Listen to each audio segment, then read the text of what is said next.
I grew up in a traditional Asian family, which is another way of saying that I had high expectation parents. One big myth that I always, point out is the myth that we're shy. And I always find this to be so funny whenever I hear non-Asian people say, oh, like, I always feel like Asians are, super smart. I think the loudest, most confident human beings on the planet are 70-year-old Asian grandmas because they do not give an F about anything. We are powerful. We are not just hardworking. We're not just smart. We are powerful. We are great leaders. We are assertive. Being the quiet one who occasionally says one or two things is sometimes the most respected, most powerful person in the room. I think that's what makes us so great, is how much we don't talk about how great we are.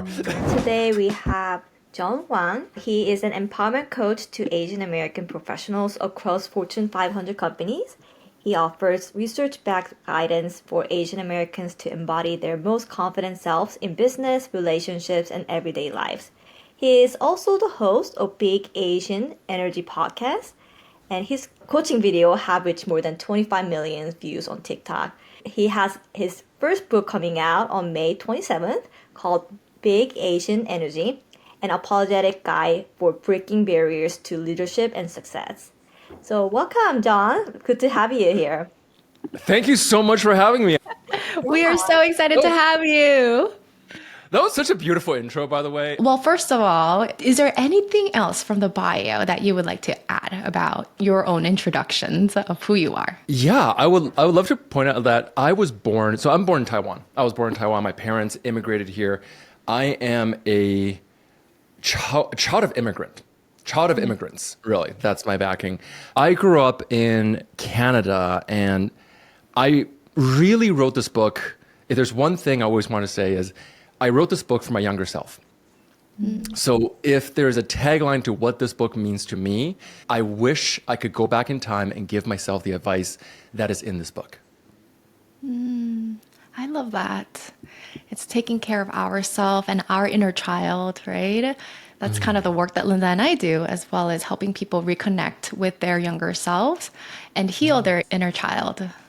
Yeah, and I think first book, right? It's that first book is like a baby. And a lot of times from our experience and talking to other authors and you too, it's just like we write for like something that we wanted to write for our own children and like for our younger selves. So that really resonates. And we really cannot wait for people to read the book because Susan and I got to read it, and it's really a great book. And there's so many practical aspects that people can definitely take away from it. Do you want to share a little bit more about the book and overview what people can expect? Yeah, absolutely. So I started writing this book a few years ago when I realized my own patterns. And what I mean by that is I grew up in a traditional Asian family, which is another way of saying that I had high expectation parents. Growing up, the expectation was always high achievement, go work hard, go get into, be a doctor, a lawyer, or an engineer. I think that was an actual quote my mom said was like, you can be a doctor, a lawyer, or engineer, and like gave me like a list of jobs that I'm allowed to pursue. And I think I got that in like elementary school. Of course, I ended up in a path completely different from any of those things and learned some interesting lessons throughout. But I would say this, I basically at first I was a tutor. I worked in corporate for a little while. I went into education, became a tutor, became an education consultant. I built a whole business really around working with Asian Canadians and Americans. And the big one was helping Asian students get into, those Ivy League schools, right? So I got to really see what that stage of life could look like for such a wide array of different Asian Americans and Canadians. And then later on, some of my students started coming back to me and asking me questions about, hey, so now I'm in this company. I'm working at, let's say, Google, and I'm finding it hard to progress. Or I feel like everyone has all these expectations of me to pick up more work, and I just don't know how to put my name out there.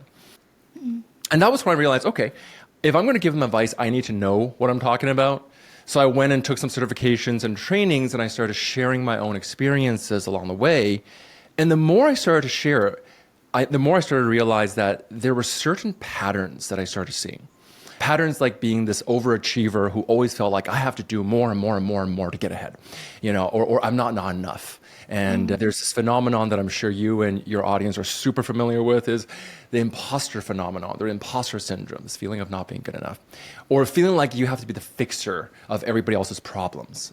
And this is where I suddenly realized, hey, there's something here that was showing up in my Asian American clients that was not showing up as much in my non-Asian clients. And I started to do more of my own exploration. And that's really what the book is about, is how do we then speak up for ourselves in a way and identify our patterns and how they could be perhaps in our way, perhaps holding us back in some ways, even though they at one point served a really important purpose. And that's really the main point of the book, is how do we find a way that breaks those patterns and let our work be seen, let ourselves get recognized in a very practical and hands-on solution. I absolutely love it because you have that acknowledgement of the fact that there's a pattern that has worked in the past for us, right? It's no longer working for us. So it acknowledges the full capacity of our history and our experiences as Asian Americans or Asian Canadians. And at the same time, there's barriers that are internal and external as well. So you're acknowledging both ends of the internal barriers that we hit, as well as the societal expectations that we're talking about here as well. And so I love the book because it has practical tools, like you have just mentioned, to break out of these barriers and have our internal dialogue about, okay, what is going on that is creating these conditions for us, and how can we really reach the goal that we would like to reach as leaders? Yeah. I think that there's been some myths that people have about us, and perhaps even some of us may carry that myth ourselves. One big myth that I always, point out is the myth that we're shy.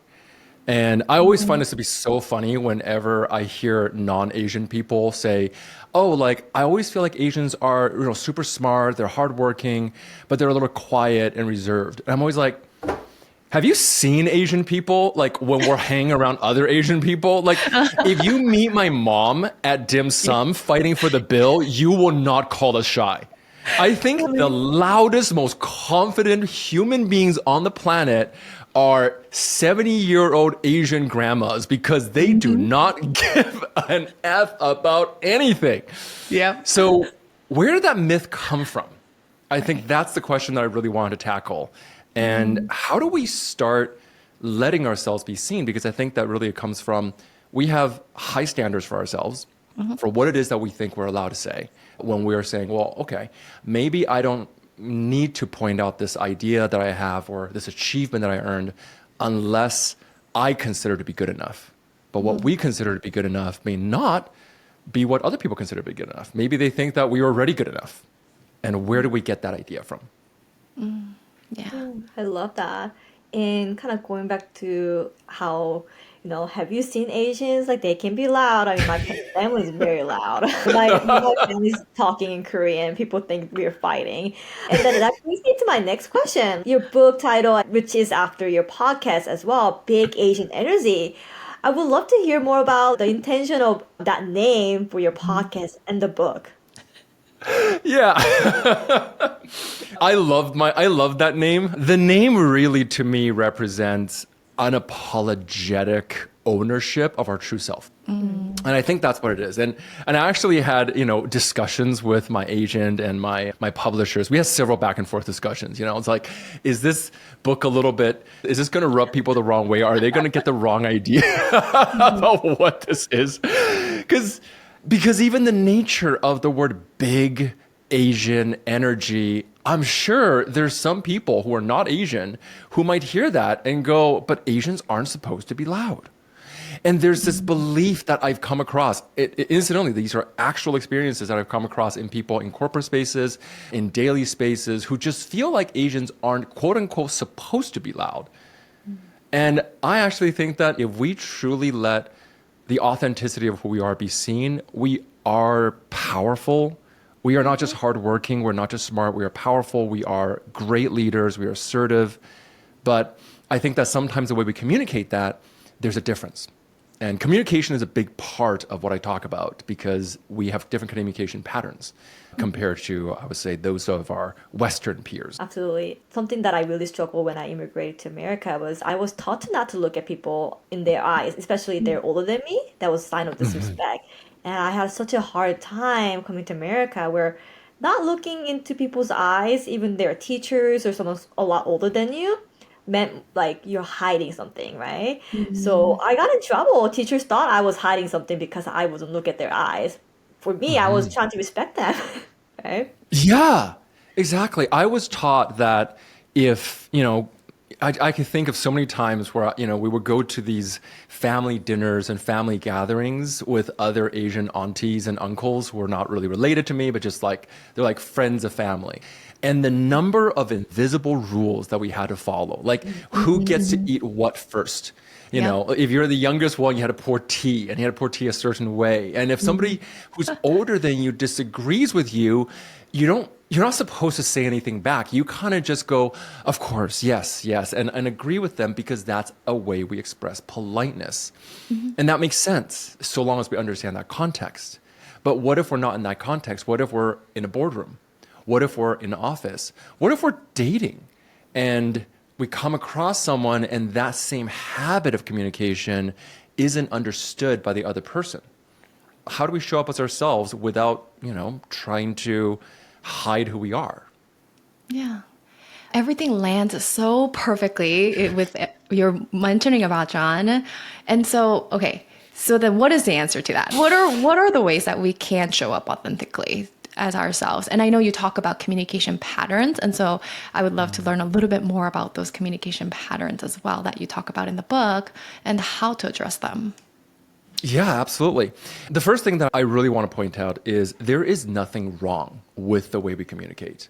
It's a cultural difference. So there's a fascinating study that sociologists have done, and they took a look at different cultures across the world. And essentially they found that there's two major, I would say, maybe categories, harmony of the group.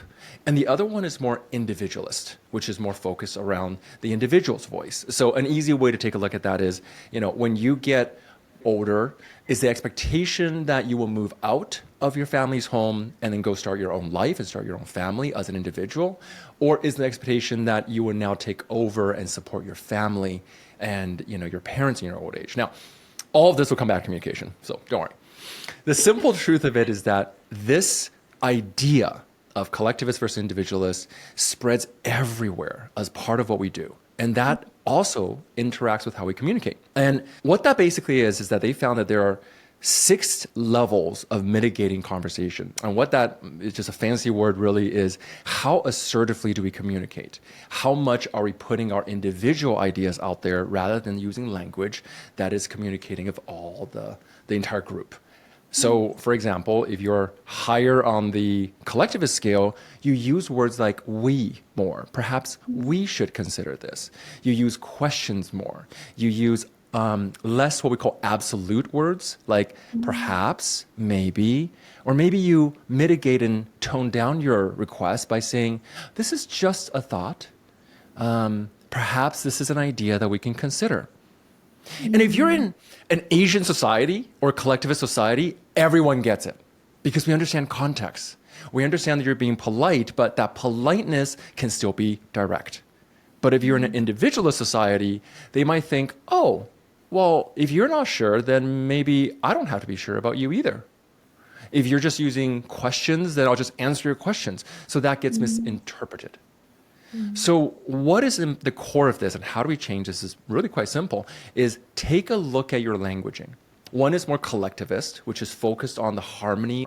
You use less what we call absolute words, like perhaps, maybe, or maybe you mitigate and tone down your request by saying, this is just a thought.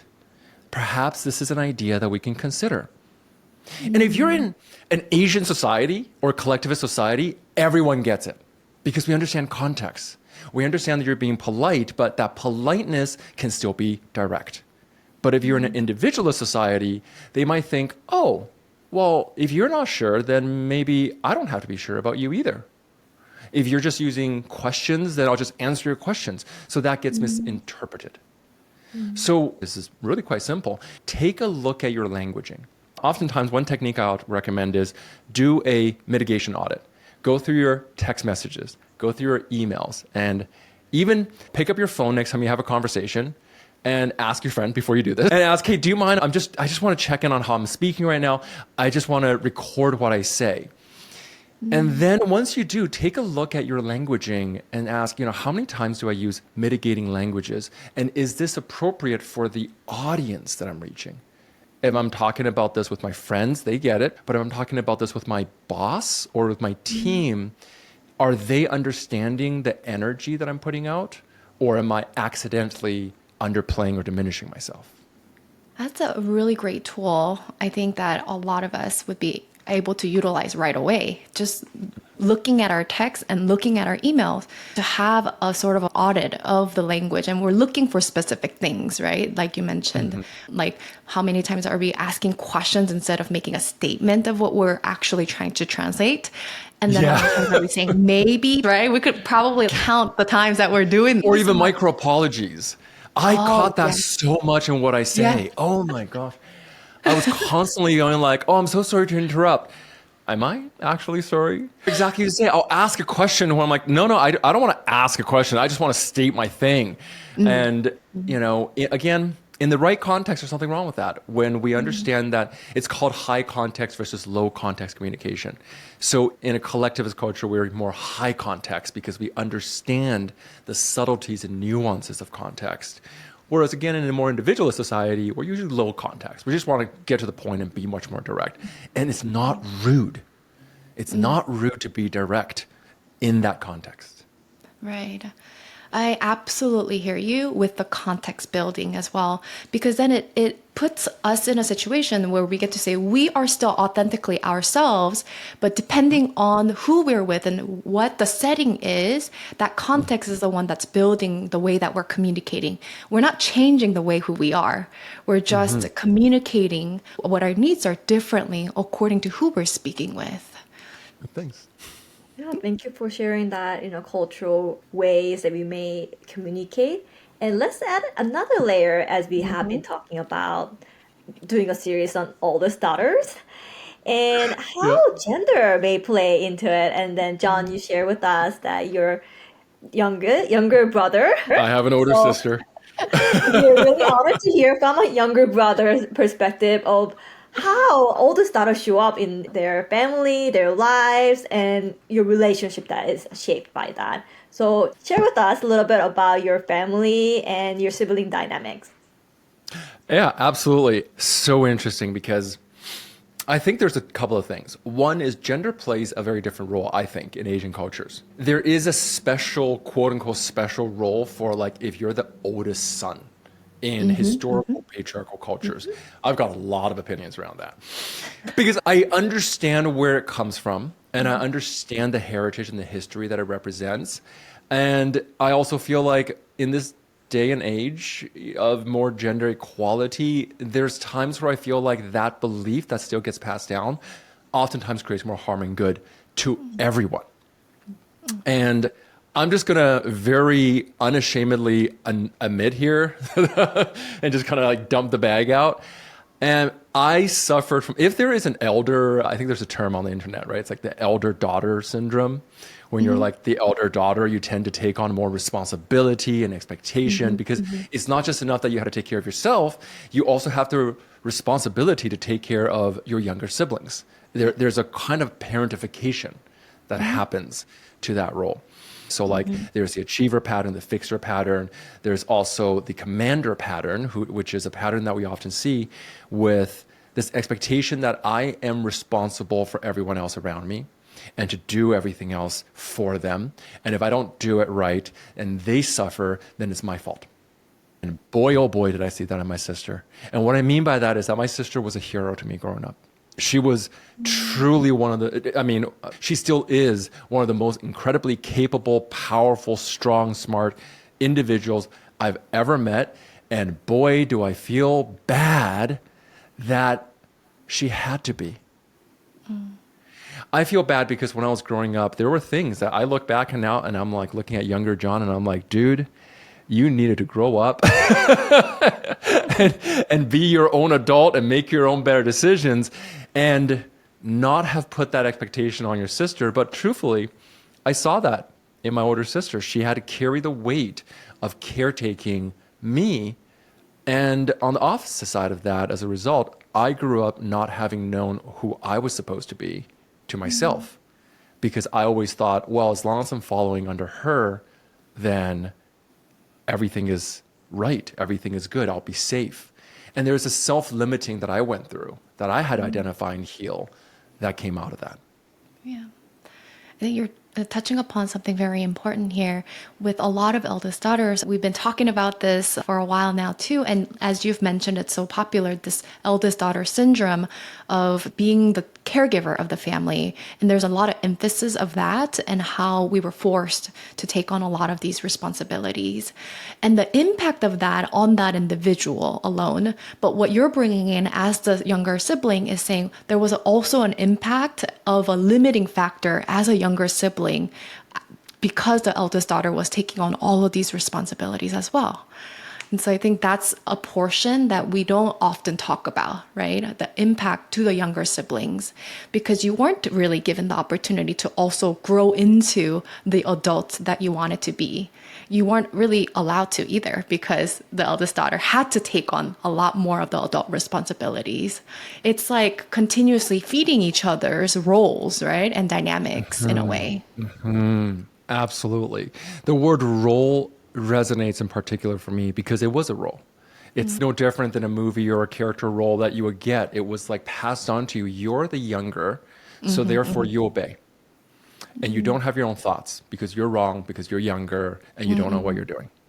And at the same time, we also give that exact same role. Exactly. There's a little bit of codependency, right? Because then the older one is now you're being taught your role is to make your brother's decisions. Your role is to take on all their expectations.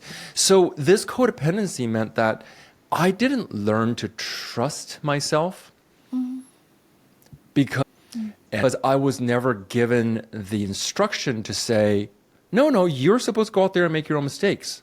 Now, I'm generalizing, by the way. Obviously, there's a lot of different family dynamics and family systems, but that was how I saw my role growing up. Because she did everything, because she was everything, where did I exist in the room? You know, going to your sister and being the eldest daughter and taking on all of these responsibilities, and your book touches so much upon leadership. And having like high leadership skills, functional leadership skills is one of the characteristics of also being an eldest daughter as well. I wonder how you were seeing that manifest for your sister, perhaps in the career that she's chosen or the workplace that she's chosen. And then also off of that as well, is there any limiting factors because she's taking on so much responsibility in the family that's translated into workplace as well? That's a great question. Now, I can't ever speak for her, obviously, but I'll share what my observations have been. And my observations of her has been that, first and foremost, she's built an incredible career. She is an entrepreneur. She always has been. She's built several different ventures that have succeeded brilliantly because she works so incredibly hard at everything she does. To this day, by the way, I just want to point out, I think that she is the only person I know who could put Marie Kondo, the organization, the Spark Joy lady, to shame. Because man, is her life organized, labeled based on the type and where it goes and everything like that. Wow. And that gives you a glimpse of just how precise and conscientious she approaches everything in. So what I see in her as a career is that she is a leader through and through, and an absolutely great one. But I also can see how exhausting that must be to have to be the leader, to have to take care of everyone around you, to have to carry the burden and weight of managing those little details from the top all the way to the bottom for everyone around you, including all the ventures and all the teams that she's built. So I feel for her for having to carry that weight because in some ways, and of course, I think that's the job of every entrepreneur, but in some ways I could also see that this is what her conditioning might have been, is to carry that. And I'm saying this, by the way, in no way of saying that that's a negative conditioning, but man, I'm just so impressed by her, and I just hope that she doesn't feel like she has to do that for everyone around her all the time. You sharing your observation, how that was. Soo Jin and I are oldest daughters. We both have younger sibling. Soo Jin has a younger brother, similar to you, and then I have a younger sister. So like having different gender younger sibling also plays a role. I had to work on my relationship with my younger sister to be where it is now. But for a long time, my parents told me I'm the second mom when my parents are not around. I know better. I have to be the role model. So I set the rule like that my sister will follow. Unlearning all that when we became adults, especially when we became adults, right? Like, I didn't know. I really believed I just knew better because that's what my parents told me. And my sister did really struggled a lot more, like finding her own way. Now reflecting back, I know why that would have been more difficult for her. Like for my parents, like I kind of knew like career I wanted to go into. I was set on studying social work and kind of having a career in that helping profession. My sister really didn't know, and then they'll point at me like, "Your sister knew. Why don't you do what your sister's doing?" And kind of funnily, she actually ended up doing social work, and I had to have a conversation like, "Are you following me?" Are you sure? And I mean, she was mentioning like, dad threw this at me. If you do not know what you want to do, then just do what your sister did. Which I was like, that's problematic itself. But she did make it on her own, and she loves her own career. I'm wondering, how did you have any conflicts of that kind of with your sister? You had to evolve as both of you became adults. How was that journey for you two? Oh man, I mean, the biggest work for me, very similarly, that there was definitely that pattern because I looked up to her. Of course I did, right? She was just at the age above me that we were friends in that dynamic, but a role model. And in my adolescent eyes, she could do no wrong. And she was always so incredibly smart. She was the top of her classes. She did cool things and she traveled the world. She had a TV show when she was, travel wine tasting TV show in Europe. Like, who does that? Wow. It's just like, who gets to have a TV show traveling around Europe drinking fancy French wines, right? Like, that was her life. So of course I looked up to her.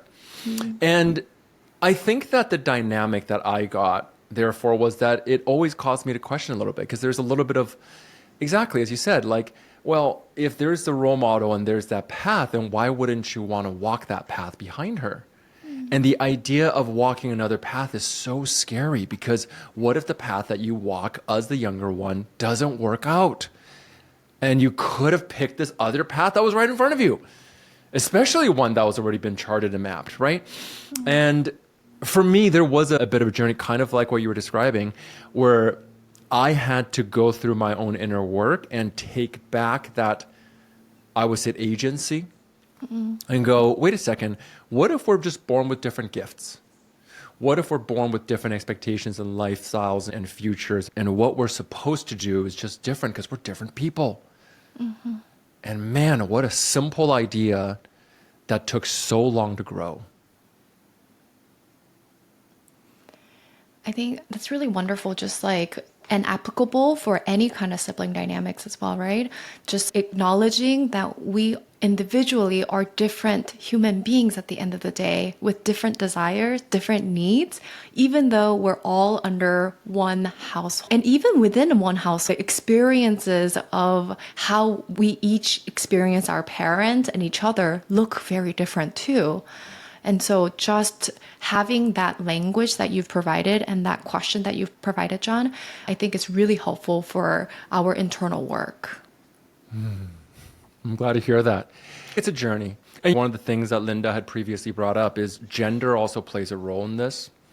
I do think that in my experience, there's a particular dynamic where the younger brother gets less of the flack.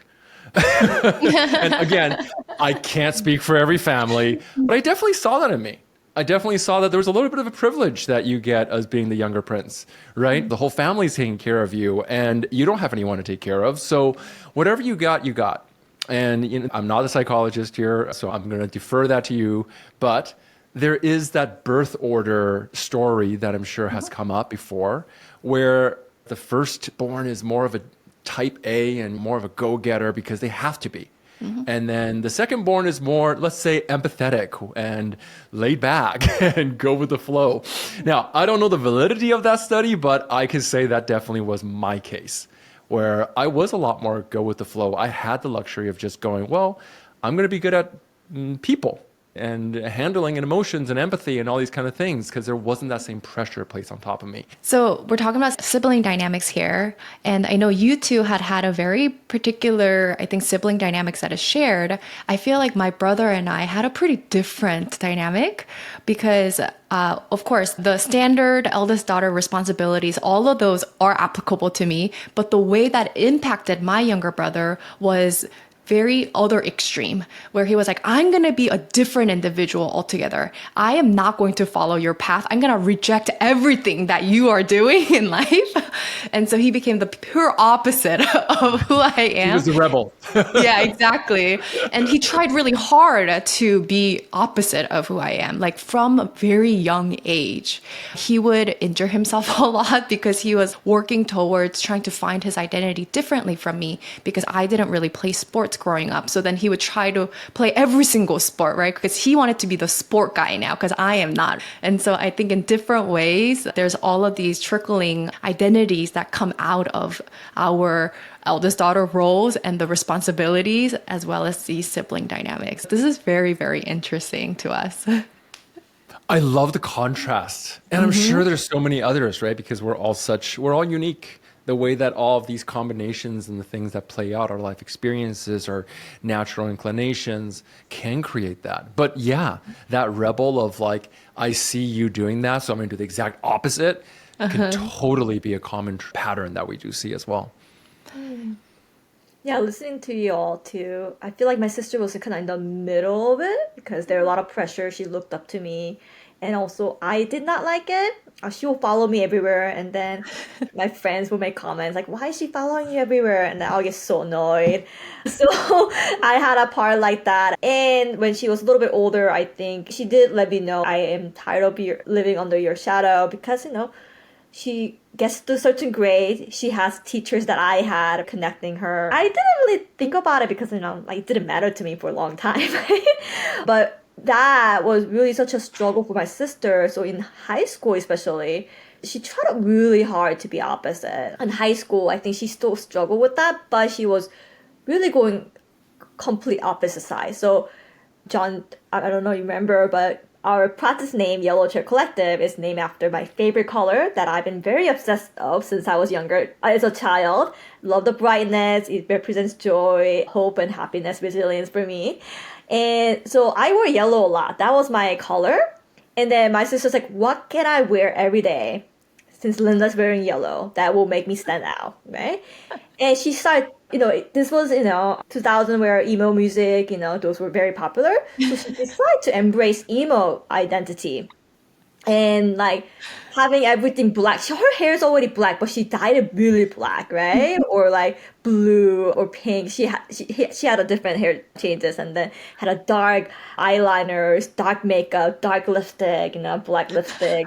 So she became very like visibly different too. And she wanted that. Like she wanted a different identity. So kind of hearing both of you, I'm like, yeah, I can see my sister, like how the inner struggle she might had and that rebel that she became, because people will ask, like, are you really sisters? Like, and she really loved that. She actually really loved that. Like I'm an individual, aside from being a sister, Linda's sister. 100%. I experienced that to a degree when I was in school too, because it was the same thing. We went to the same high school and the first time you get called, oh, you're so-and-so's brother, you're like, yeah, that's just a fact. The second time, it becomes an identity. And that's when you start to go, no, I'm also this other person. So 100%. I feel like I know I never went through the emo phase, but it probably crossed my mind at some point. Yeah. I feel like I know we're diving really deep into the sibling dynamic roles and stuff, but really what we're talking about is back to John. Everything that you're preaching is the big Asian energy, right? This is what we're talking about at the end of the day, our Asian identity as individuals, as it relates to our families, as it relates to our society. So I have a question for you. What if our big Asian energy is shy energy? What if we are an individual that is a shy person? And how do we still speak up for ourselves in different settings, especially at work settings, like the board meetings, where I do still want to take up the leadership role?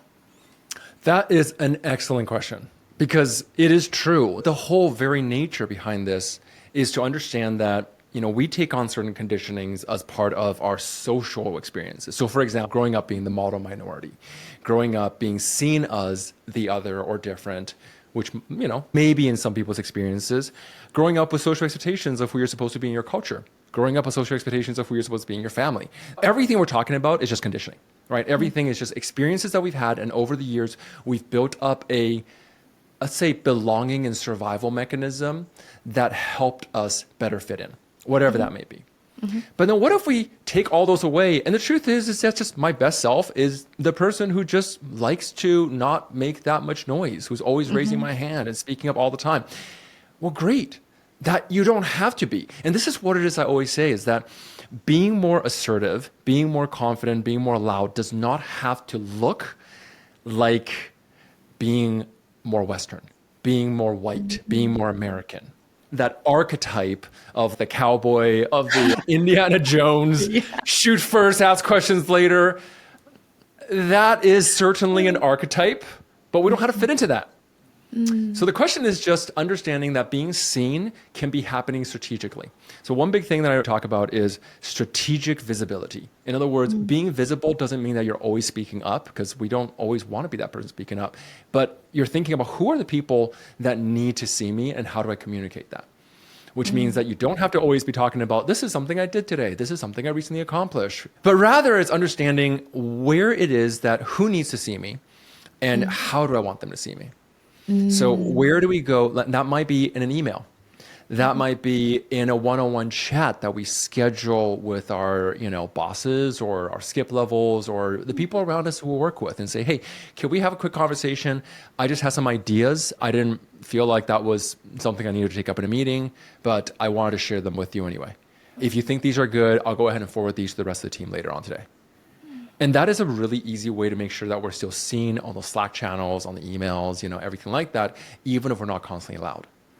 And by the way, I really want to say this, is that being the quiet one who occasionally says one or two things is sometimes the most respected, most powerful person in the room. Absolutely. Yeah.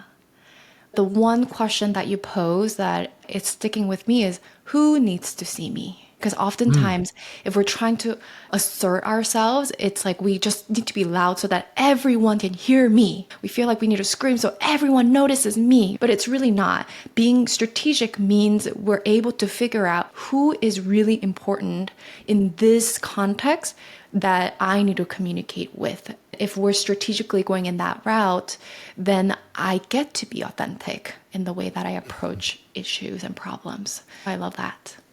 100%. There's a workshop that I host. It's called Get Seen, Get Heard, Get Paid. There's big energy in there. And it's essentially 3 steps. And the idea behind getting seen, again, comes back down to, I don't know how to be seen by everybody, but I need to be conscious of who needs to see me. The second part, get heard, I think is also really important. Because getting heard doesn't mean you have to always be talking.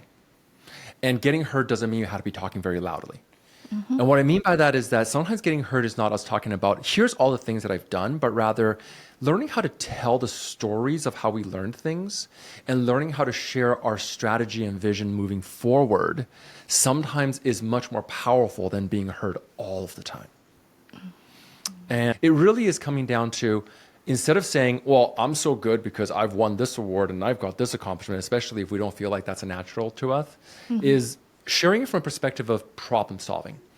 And you can say, well, there was a situation I ran into a little while back, and this is something that our team ran into. And what I really learned was that we needed to tackle this in a certain way. This was my strategy in dealing with it.